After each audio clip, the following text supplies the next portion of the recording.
96 থেকে আমি সুন্নিদের মধ্যে ঐক্যের কাজ করে আসতেছি। আমার কোনো বক্তব্যতে সুন্নিদের একজন আলেমের বিরুদ্ধে খুঁজে পাবে না 96 থেকে। কারণ আমি জানি ঘর বাঁধতে অনেক সময় লাগে, আর ভাঙতে একটা বুলডোজার নিয়ে আসে আধা ঘন্টার মধ্যে ভেঙে দেবে। এই জন্য ভাঙতে চাই না। দেখো আমাদের এক গ্রুপ ভাই আছে, ওনাদের মাথায় একটা প্রশ্ন জাগে যে মাইকে নামাজ পড়া কিংবা আজান দেওয়া কিংবা তিলাওয়াত করা এটা নাজায়েজ। দলিল কি? দলিল হচ্ছে যে এটা রাসূলুল্লাহর যুগে ছিল না। যারা এটার পক্ষে, আমি হাত জোড় করে বলবো আমাকে গালিগালাজ করেন না, জাস্ট বুঝাচ্ছি আপনাকে। বলি যিনি এই ফতোয়াটা দিলেন যে মাইকে নামাজ পড়া নিষেধ, ওনাকে আল্লাহ যদি সুযোগ দেন খানা কাবাতে ইমাম হবার জন্য, ওনাকে যদি আল্লাহ সুযোগ দেন মসজিদের নববীতে মাগরিবের নামাজ পড়ানোর জন্য, ওনাকে যদি আল্লাহ সুযোগ দেন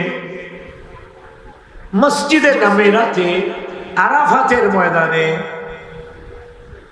হজের খুতবা দেওয়ার জন্য 70 লাখ পাবলিককে উনি কিভাবে ওনার মাগরিবের নামাজ কিংবা জুমার খুতবা কিংবা মসজিদে নবীরাতে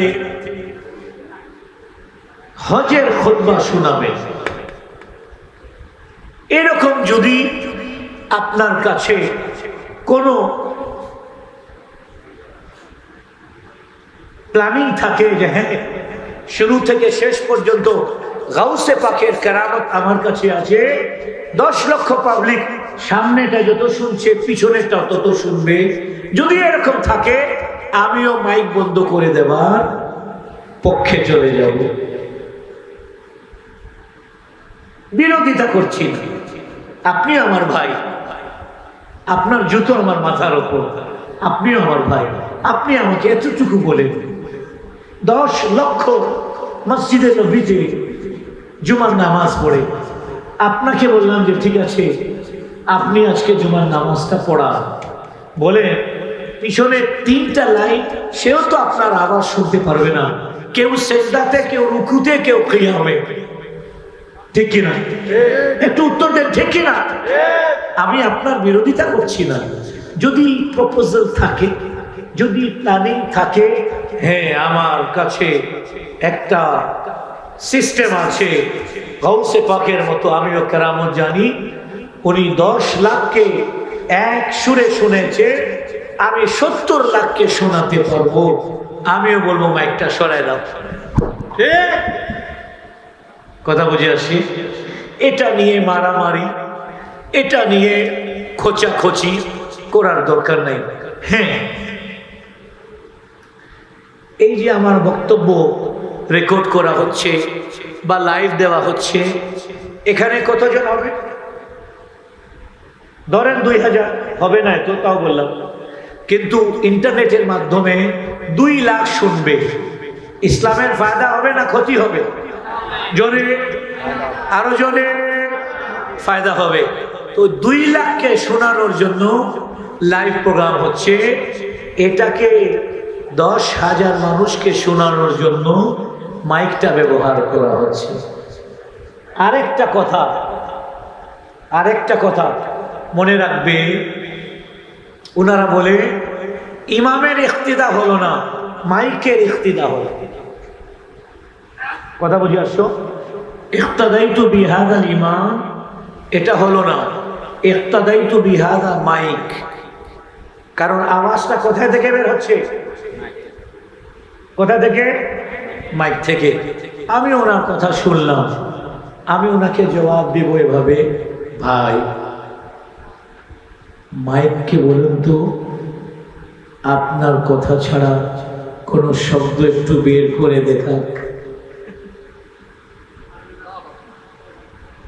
ভাই হাত জোর করে বলছি, মাইককে বলুন তো। আমি সরালাম, চুপ আছি। এরশাদ বুখারীর বক্তব্য শুনছেন? বলেন না। শোনা যাচ্ছে না? এখন শব্দটা আমার, ভাষাটা আমার, পরিশ্রমটা আমার। এই যন্ত্র আমার আওয়াজকে একটু কি করলো, শক্তিশালী করে দিল। শব্দটা কার? আমার। বক্তব্যটা কার? আমার। ভাষাটা কার? মুখটা কার করতেছে? আমার। এখন একে সরাই দিলাম, মাইক বলতো দেখি, তোকে ইমাম বানাইলাম, বল। বল, বলতেছে না। বললো। সুতরাং আমার ভাইয়েরা, আমি খোদার কসম খেয়ে বলছি, মাইকের বিপক্ষে যারা, আমি পা ধরে বলছি, আমি তাদের বিরোধিতা করছি না, একটা বুঝাচ্ছি যে শোনো, এক সময় ছিল না আপনার বাসার রেজিস্ট্রির সময় ফটো লাগতো না, ব্যাংকে অ্যাকাউন্ট খুলতে ফটো লাগতো না, ঠিক কিনা? আপনার ভোটার আইডিতে ফটো লাগতো না, এখন লাগতেছে। ফটো খিচা, ছবি তোলা আমাদের ইসলাম এটাকে জায়েজ বলে না, কিন্তু এখন প্রয়োজন এটা। না হলে আমি আমার ঘর বিক্রি করতে পারবো না, জমি বিক্রি করতে পারবো না, ভোট দিতে পারবো না, ব্যাংকে অ্যাকাউন্ট খুলতে পারবো না, পাসপোর্ট করতে পারবো না, ভিসা নিতে পারবো না, ঠিক কিনা ভাই? এটা ওয়াক্তের প্রয়োজন। এটা নিয়ে এখন বলবেন হুজুর তাহলে সমাধান করে দেন। সমাধানও করে দিচ্ছি। যারা মাইকের বিরোধিতা করছে তাদেরকে খোঁচানোর দরকার নাই, যারা মাইকে ওয়াজ করতেছে তাদেরকেও খোঁচানোর দরকার নাই। উভয়টা আমাদের ভাই।